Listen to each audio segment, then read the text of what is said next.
What if I told you that one of the world's most powerful nations, China, suffered a major blow, one so significant that it could change the balance of power in the global arms race? Imagine a nuclear-powered submarine, a symbol of China's rising naval supremacy, sinking during routine exercises. This isn't just a technical failure. This could be China's Achilles heel, one that may redefine military strategy across the globe. Today we unravel the story of China's catastrophic submarine disaster, a case study that unveils deeper truths about China's military ambitions and vulnerabilities. China's nuclear submarines represent a vital part of its broader military modernization efforts. Since the early 2000s, China has heavily invested in building a modern navy to challenge U.S. dominance in the Pacific. At the center of this modernization is the Type 093 nuclear submarine, the backbone of China's underwater nuclear deterrence and critical to its ambitions to control the Indo-Pacific. But why are these submarines so important? Nuclear submarines offer stealth, endurance, and the capability to strike from hidden locations.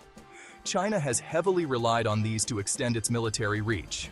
Its submarine fleet patrols sensitive areas such as the South China Sea, where tensions over territorial disputes simmer.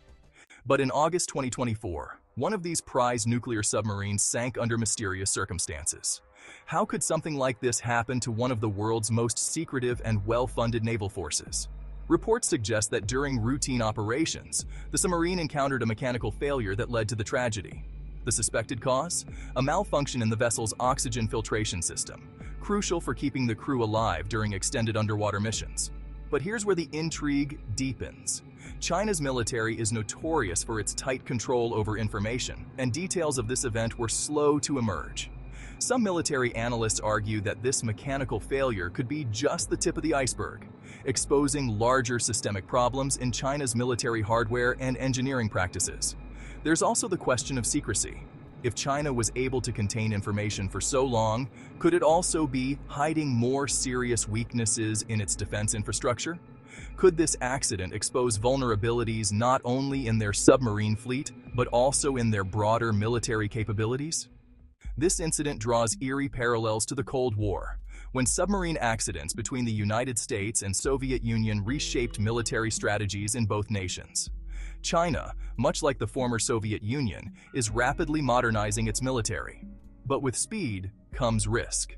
Just like the Soviet Union's K-129 disaster in 1968, the loss of a nuclear submarine suggests that China might be facing similar challenges in maintaining operational safety while striving for technological advancement.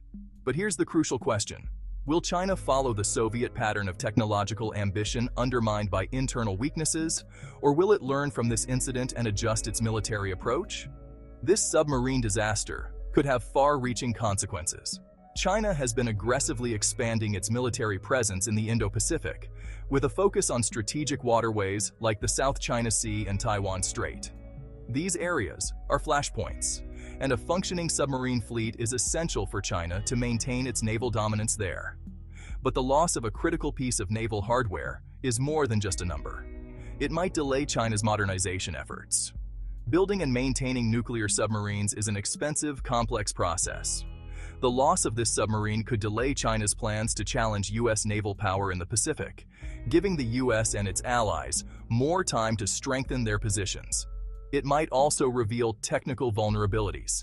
The incident reveals that China's military might still be dependent on systems that are prone to catastrophic failures.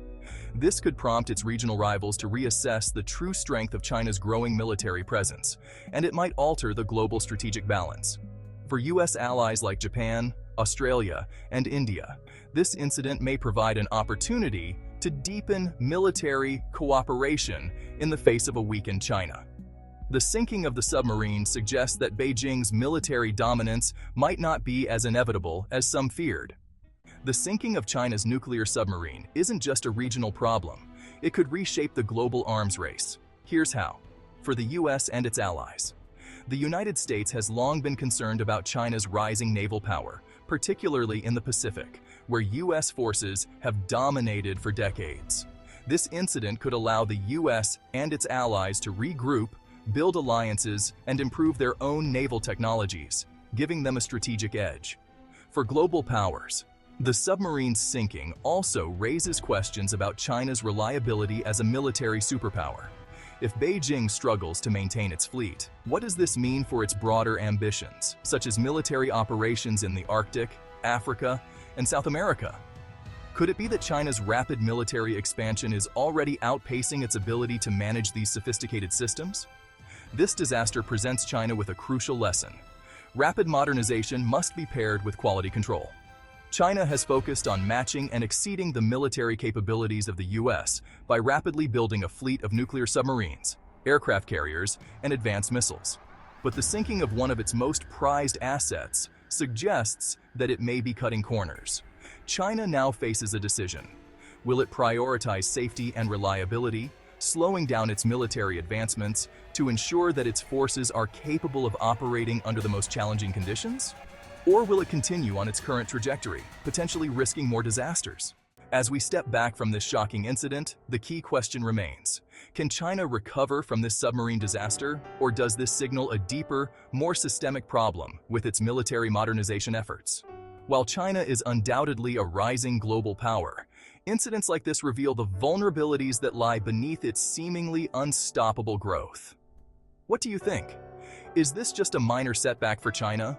Or could it represent a much bigger problem that reshapes the global balance of power? Let us know in the comments below, and make sure to subscribe for more deep dives into the stories that are reshaping our world.